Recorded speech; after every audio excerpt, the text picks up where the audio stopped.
요즘 애들이 워낙에 인터넷 게임이든 모바일 게임이든 그런 걸 좋아하니까 그 부모들이 자식하고 이렇게 거래를 할 때도 그런 걸로 거래를 많이 하대요. 너 요거 하면은 핸드폰으로 게임 1시간 하게 해줄게. 뭐 이러면서 그러면은 자식이 자기가 강렬하게 원하고 욕망을 일으키는 게 있으니까 거기에 쉽게 마음이 정복이 당해서 그 상대방이 시키는 대로 하는 거예요.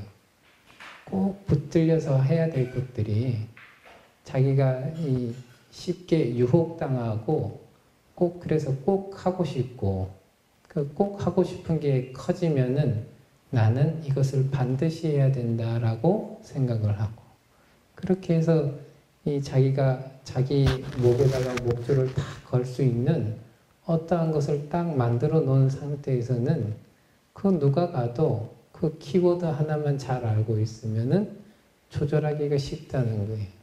그러니까 이 악마가 그를 쉽게 정복한다. 아주 별 힘이 들지 않죠. 근데 더러운 것을 더럽게 보고 이것은 감각적 욕망이라고 하는 것은 아무리 추구한다 하더라도 나에게 즐거움과 행복감과 이런 것들을 줄 수 없는 것이구나라고 분명하게 알고 그래서 적당한 시점에 어느 것으로 생각을 하냐면 주변을 이렇게 둘러봤을 때 특별히 막 처지지도 않고 특별히 훌륭하지도 않고 그냥 그 정도 선에서 그리고 자기의 경제력이든지 현실에서 살아가는 데 있어서 그냥 조금 유지할 수 있을 정도 해서 살짝 멈추고 그냥 이거 추구해봤자 그 끝은 별거 아니다 이런 것을 자꾸만 생각을 하는 거죠. 남자분들의 그 취미들 가운데 그 카메라하고 다른 게 있었는데 카메라하고 오디오는 하지 말아라 이런 얘기가 있다 하대요. 카메라도 보니까 처음에는 똑딱이 카메라로 시작을 했다가 전문적인 사진을 찍고 싶다 하면은 이제 그 대포처럼 생긴 렌즈를 이렇게 사고 그게 굉장히 값이 비싼가 봐요. 그런 거 사서 이렇게 또 많이 찍으시고 그런 다음에 그게 이제 몸이 받쳐주고 들고 다니는 것이 재밌을 때까지는 괜찮은데 약간만 흥미 떨어지면 어깨도 아프고 챙길 것도 너무 많고 조금 귀찮고 힘들고 이러면 다시 똑딱이 카메라로 갔다가 뭔가 대포를 쏘고 있을 때는 충족감이 오다가 쬐끄만 카메라로 이렇게 다니니까 옛날보다 뭔가 찍는 맛이 없다. 이러면은 이제 그 취미를 쑥 피하는 거예요. 그러면 그때까지 쌓아놓은 이 짐들이 상당히 많죠. 근데 나의 사진 찍는 목적이 어느 정도에 있느냐 그것을 분명하게 알고 자기가 살아가는 데 있어서 아주 필요한 만큼에 서 멈출 줄 알고 쭉 하면은 그렇게까지 많은 것들이 우리에게 필요하진 않을 거예요. 어느 선에서 적당히 멈출 수 있는 그러한 힘들을 자기 스스로 기를 수가 있는데 그 감각적 욕망을 절제하지 않으면은 그거의 끝장을 항상 보러 우리가 계속 걸어가게 되어 있다. 이 욕망을 잘 절제하는 사람들은 그와 마찬가지로 먹고 마시는데도 절제를 할 수 있다. 그래서 먹는 것도 자에게 필요한 만큼 하루를 살아갈 수 있을 만큼 먹고 마시는 것에도 적당하게 정도를 알아서 이 자리에서 필요한 만큼만 딱 먹고 멈추는 행위들을 한다. 그러면은 어떤 일들이 발생이 되느냐. 일단은 우리가 지금 현대 생활을 살아가면서 몸에 병이 많은 것은 음식을 치우치게 먹는 것도 있지만 지나치게 많이 먹어서 생기는 병들이 많다. 몸에 병도 많이 줄어들고 마시는 것도 절제를 잘 하게 되면은 웬만하면 이 깨어있는 정신으로 살아가서 그 흐리멍텅한 사고로서 문제를 발생시키는 일이 극도로 줄어들 수가 있다. 그래서 이러한 부분들을 자꾸만 하고 그러한 데서 시간을 좀 벌고 나면은 그것으로 인해서 자기가 반드시 해야 될 일들 그리고 꼭 하면 좋을 일들을 충분하게 처리할 수가 있게 된다. 그래서 그 다음에는 굳은 신념으로서 사람은 자기가 굳게 믿는 그 방향으로서 행동하게 되어 있는데 그러한 이 절제를 통해서 이 자기의 삶에 시간적이나 혹은 에너지적으로 여유가 있으면은 그 에너지로서 자기가 가지고 있는 믿음, 신념으로서 자기가 하고자 하는 일들을 차근차근히 해 나갈 수 있죠. 그렇게 해서 정진하는 사람, 우리 불교에서는 자기의 수행을 힘써 나아가는 사람, 그런 사람은 악마도 그를 정복할 수가 없게 된다. 꼬실래야 꼬실 거리가 별로 없어요. 조절할래요? 조절할 거리가 별로 없어요. 가끔 어디 보니까 부부 사이에서도 그런 일이 있는 것 같아요. 그 쓰라고 음식 쓰레기 버리게 하면은 뭐 해줄게. 음식 쓰레기는 이제 귀찮고 냄새나고 싫으니까 가정 내에서도 3D 직업 어렵고 더럽고 이런 것들은 서로가 기피하려고 하니까 그런 걸로써 요거를 살짝 해주면 당신이 원하는 바를 할 수 있게끔 해드리겠습니다 하면 또 거기에 쑥 빠져서 막 하는데 그런 데에 대한 별로 욕망할 게 별로 없으면은 꼬시려고 하는 사람이 깊이 고심합니다. 어떻게 해야 저 사람을 시켜먹을 수 있겠는가. 근데 시켜먹을 게 없으면 같이 하든지 자기가 하든지 해야 되거든요. 그런 것으로서 악마도 그를 정복할 수가 없다.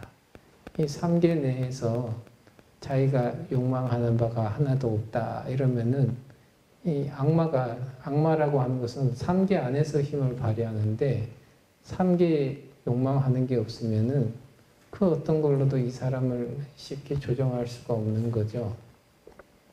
우리가 이래 살아가면서도 나다 너다 막 이렇게 분별을 하면서 사는 데 있어서도 누군가를 조정할 때는 저 사람의 욕망을 정확하게 알고 그 욕망을 내가 조금이라도 충족시킬 수 있으면 그 사람을 막 부릴 수 있어요. 근데 그것이 아니라 욕망을 잘 모른다든지 혹은 저 사람이 원하는 바가 뭔지를 정확하게 캐치를 하지 못하면 조절을 할 수가 없죠. 그런 것처럼 이 만사에 감각적이라고 하는 것은 우리가 눈, 코, 귀, 입 혹은 피부로 해가지고 받아들이는 인식 대상들, 갖가지 대상들이 나이가 거기에 끄달려 가지 않는다라고 하면은 거기에 혓가닥 눈이 뒤집히지만 않는다면은 그 어떤 것으로서도 그걸 조절하고 정복하고 마음대로 이렇게 부리고 하는 일들이 발생될 수가 없게 된다라는 얘기들을 개성에서 하고 있습니다. 그래서 일단은 자기 자신의 그리고 우리가 가지고 있는 웬만한 업들은 다 감각적 욕망을 따라서 막 흘러가고 있어요. 그래서 나는 지금 얼마나 감각적인 욕망에 끄달려 가고 있는가, 그리고 그것을 나는 어떻게 바라보고 있는가. 더럽다고 불안한 거고 괴로운 거라고 바라보고 있느냐, 깨끗한 거고 즐거운 거고 행복한 건가라고 바라보고 있는가, 이런 것들을 하나하나씩 깊이 관찰해 가면서 이러한 개성들을 보고 자기 삶에 투영을 한다면은 그 사람이로서 매우 훌륭한 사람이 되지 않을까, 이런 생각을 해봅니다. 그 다음에 이 두 개송이 되겠습니다. 9번째랑 10번째 개송 같이 읽어보겠습니다. 더러운 때를 버리지 못하면서 승복을 입으려고 한다면 그는 승복 입을 자격이 없다. 절제와 진실이 없기 때문에. 더러운 때를 씻어버리고 계율을 잘 지키며 절제와 진실을 지닌 사람만이 승복을 입기에 어울리는 자다. 어느 날 그 부처님께서 이 마가다국에 계실 때 사리불 존자가 보시에 대해서 법문을 이렇게 하십니다. 어떠한 내용이냐 하면은, 자신은 보시하고 다른 사람에게 보시를 권하지 않는 사람은 내생에 제복은 많지만 인복은 없다. 자기는 보시하지 않으면서 남에게 보시하기를 권하는 사람은 후생에 제복은 없지만 인복은 있다. 근데 자기도 보시를 하면서 남에게 보시하기를 권하는 사람은 후생에 제복도 있고 인복도 있다. 이러한 내용의 법문을 이렇게 합니다. 가만히 생각해 보면은 참 맞는 말인데 하기가 쉽지가 않죠. 그러한 내 법문을 듣고 한 사람이 사리불 존자와 목련 존자에게 공양을 올려야겠다 하고 돌아와서 법문을 실천하는 거예요. 혼자 스님들을 초청해서 공양을 올리기에는 자기의 재산 상태가 좀 부족해요. 그러니까 마을 사람들한테 다 물어보면서 내일 스님들 청하기로 했는데 당신도 같이 동참할 거냐라고 물어가지고 마을 사람들이 그 사람의 말을 듣고 하나 둘씩 스님들의 공양을 같이 준비합니다. 그 가운데 아주 좀 잘 사시는 분이 아주 값비싼 천을 이렇게 보시를 해서 이것으로서 스님들의 공양을 마련했으면 좋겠다 하는데, 그 전에 이 사람이 잘 살았는지 그 스님, 청한 스님들의 공양을 마련할 정도로 인원이 다 모인 거예요. 그래서 이 옷은 굳이 쓰지 않아도 되는 일이 됐어요. 그래서 다시 그 잘 사는 사람한테 가서 이 옷을 어떻게 하면 좋겠습니까? 라고 물어보니까 그냥 좋은 스님한테 드렸으면 좋겠다 하고 말을 합니다. 그래서 그 옷을 사리불과 목련존자한테 주려고 했더니 두 분은 가끔씩 오시는 분이고 우리의 대받았다라고 하는 분은 우리랑 자주 같이 지내시니까 그 스님한테 드려야겠다 하고 그 스님한테 옷을 보시합니다. 그랬더니 그 스님이 간만에 비싼 게 들어왔다. 그래서 자기가 이 가사를 지어서 입죠. 근데 그 모습이 다른 사람들이 봤을 때 참 꼴보기 싫었나 봐요. 꼴보기 싫으니까 그 얘기가 막 돌고 그 얘기가 돈 끝에 이제 부처님께서 그 얘기를 듣게 되시죠. 그런 다음에 그 비구라고 하는 얘기는 없지만서도 그 사람이 하는 그런 행동들은 옳지 않다라고 하면서 이 두 개송을 말씀하셨다. 더럽다 하는 것은, 더러운 때다 하는 것은 우리가 앞에서도 얘기했지만 감각적 욕망에 휩싸여 있다 하면 더럽다라고 보고, 그것이 꾸준히 답습이 돼서 찌들어 있었다 하면 우린 그걸 때라고 하죠. 그래서 더러운 때를 감각적 욕망에 휩싸여서 그것을 추구하는 행동을 반복하는 그런 사람이 승복을 입고자 한다. 출가한 사람으로서 여기서 승복을 입는다는 것은 단순히 그냥 옷 하나를 걸치는 것이 아니라 나는 수행을 통해서 해탈 열반을 얻고자 합니다. 라는 그 분명한 목표의식을 가진 사람으로서 얘기를 합니다. 그래서 그런 승복을 입는다라고 하는 것은 그러한 사고를 가져야 되는 건데 만약에 더러운 때를 자기 스스로 내가 지금 더럽고 때가 끼어 있구나라는 것을 인식하고 그것 더러운 때를 벗기려고 노력하지 않는 사람은 승복 입을 자격이 없다.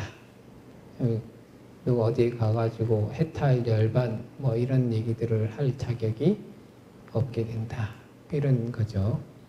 그런 사람들은 왜 그러느냐? 감각적 욕망을 절제하지 않으니까 절제가 없고 그런 상태에서도 승복을 입고 있다라고 하면은 이 겉으로서 포장을 한 격이 되죠. 겉으로 포장을 한 것은 내면에는 알맹이가 없는 상태로서 살아가게 된다. 그러면 진실이 없게 됩니다. 겉포장만 이렇게 포장을 씌워놨으니까 거짓을 한껏 담고 있는 그런 형태다. 그래서 이 더러운 때를 버리지 못하면서 승복을 입는 사람은 절제와 진실이 없는 상태다. 라고 얘기를 하셨고요. 그 다음에 더러운 때를 씻어버리고 우리가 수행을 한다는 것은 내가 어떠한 부분에 어떠한 번뇌를 일으키고 어떠한 부분에서 절제하지 못하고 어떠한 부분에서 사실대로 살아가지 못하는가를 잘 살펴서 그러한 것들을 낱낱이 하나씩 떨고 나가든지 단박에 떨고 나든지 어찌됐든 씻어버리려고 노력을 해서 씻어버려서 깨끗해지는 사람, 이런 사람들은 계율을 잘 지킨다. 계율이라고 할 때 부처님께서 정하신 계율은 첫 번째로는 방비지약이다.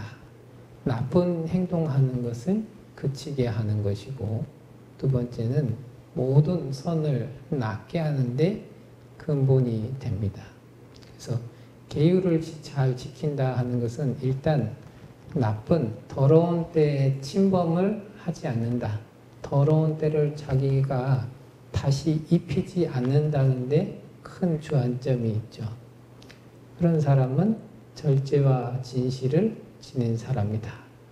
계율이라고 하는 것, 첫 번째가 살견인데요. 살생하지 말라 하는 건데, 우리는 탐심으로 저 상대방의 고기와 뼈와 뿔과 가죽과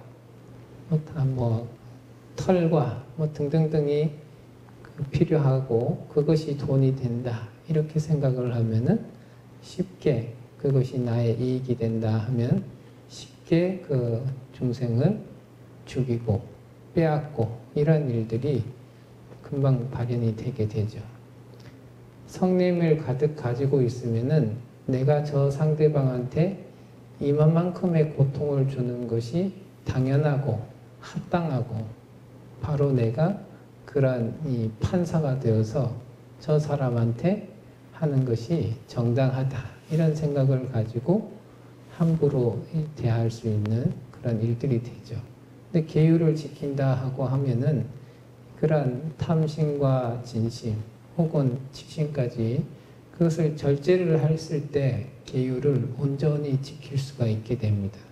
그렇기 때문에 이 계율을 지킨다고 하는 것은 더러운 때가 다시는 더 타지 않도록 자기 마음에 삼독심이 더 활발해지지 않도록 하는 그러한 기능들을 이렇게 하게 된다. 그리고 계율을 지킴으로 인해서 자기 스스로를 절제하게 되고 이 계율을 지키는 것으로서 저 사람은 이 해탈을 목적으로 열심히 수행하는 사람이다라고 말을 할 수가 있는 거죠. 그래서 그러한 사람은 안팎으로 옷을 겉모습만 포장한 것이 아니라 속 내용도 채운 사람이니까 그런 사람은 진실을 기반으로서 살아가는 사람이다. 그런 사람은 정말로 승복을 입기에 참 어울리는 사람이다. 뭐냐면은 해탈을 위해서 꾸준히 노력하는 그러한 모습과 내용을 함께 갖춘 사람이다 라고 부처님께서 이렇게 얘기하시는 거죠. 가끔씩 이런 개성 보면 뜨끔뜨끔합니다. 계속 이렇게 생각을 합니다. 나는 이 승복의 자격이 있는가 이런 생각들을 누구를 향해서 하는 얘기가 아니라 본인을 돌아보기 위해서 보는 개성들이 되죠. 그래서 이 더럽다, 더러운 때다, 나는 어떤 것이 반복되고 있는가 자꾸만 살펴보고 그 다음에 부처님의 이게 기일을 했으니까 부처님의 계법에 맞도록 내가 어떻게 살아갈 수 있겠는가. 자꾸만 이제 워낙 우리가 항상 말세다 말세다 이렇게 얘기를 하니까 뭐가 말세냐면은 자기의 업을 위해서 부처님 법을 바꿔요. 부처님이 하지 않은 얘기도 자기의 업을 지키기 위해서 부처님이 이런 얘기 했다 하고 혹은 해석을 잘못합니다.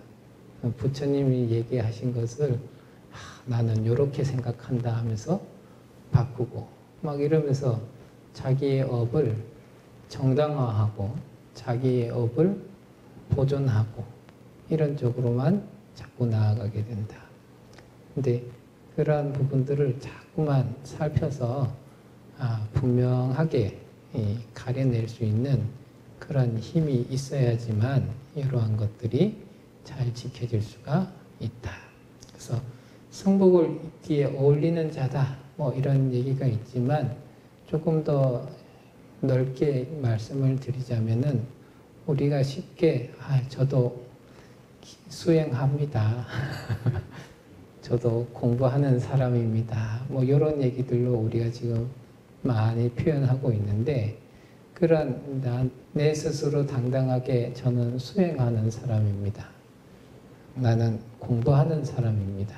뭐 이런 얘기들을 다른 사람들 앞에서 아주 당당하게 할 정도 되려면은 이러한 것들이 지금 진행되고 있어야 된다. 이 얘기를 이 부처님께서 쭉 하시는 거죠. 대바다타라고 하는 비구가 아주 값비싼 옷을 받으니까 그 값비싼 옷이니까 부드럽고 가볍고 뽀대도 나고 아주 다양하게 좋으니까 거기에 심취해서 새 옷을 입고 사람들에게 자랑하고 이러한 모습들을 쭉 보여줬겠죠. 그런 것들은 누가 보더라도 감각적 욕망을 절제한 사람의 모습이 아니다 라고 부처님께서 얘기를 하시면서 그러한 부분에서 벗어날 수가 있어야 된다. 이런 얘기들을 꾸준히 하시고 된다 하는 거죠. 그 다음에 11번 시간이 됐네요. 좀 쉬었다가 다시 수업을 진행하도록 하겠습니다.